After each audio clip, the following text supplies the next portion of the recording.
na História, com Carlos Bastos.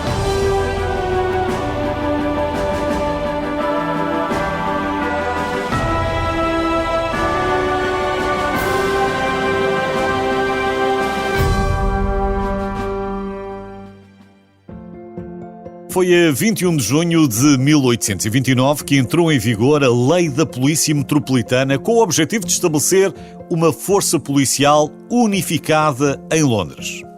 A lei tinha sido proposta 2 dias antes por Sir Robert Peel no Parlamento inglês. Já agora, fica a saber que os polícias ingleses têm a alcunha de Bobbies por causa do fundador da polícia moderna.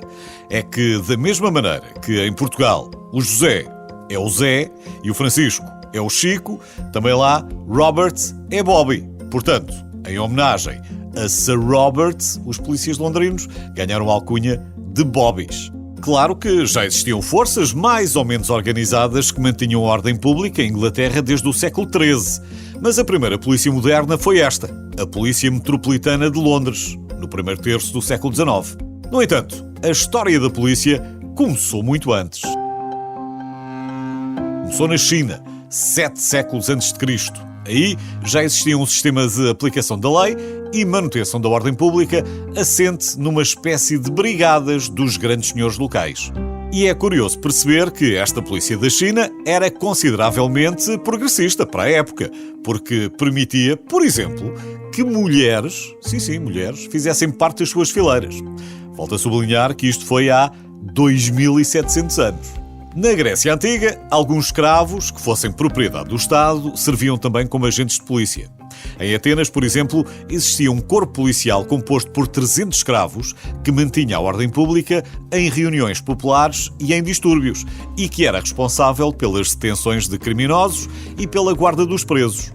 Numa tradução mais ou menos livre do grego clássico, eram conhecidos como os portadores de varas. E não é preciso dizer muito mais para explicar, pois não? Já no tempo dos romanos, a segurança pública era assegurada principalmente pelo exército. Durante o reinado do imperador Augusto, Roma tinha quase 1 milhão de habitantes. E foi dividida em 14 regiões, protegidas por batalhões de vigilância. Os vigilantes, vamos chamar-lhes assim, atuavam como polícias, com funções que incluíam a detenção de ladrões e a captura de escravos, mas acumulavam também funções como bombeiros. Muitas destas experiências foram replicadas nos séculos seguintes na Europa e depois nas colónias. E não é de estranhar que as primeiras comunidades americanas tivessem os seus vigias, que também patrulhavam as cidades, em busca de incêndios ou de crimes. Originalmente, todos os cidadãos deveriam revezar-se, mas gradualmente o voluntarismo deu lugar ao profissionalismo. E ainda bem, porque esses vigilantes iniciais não eram muito eficazes na prisão de criminosos devido à falta de autoridade e de pessoal.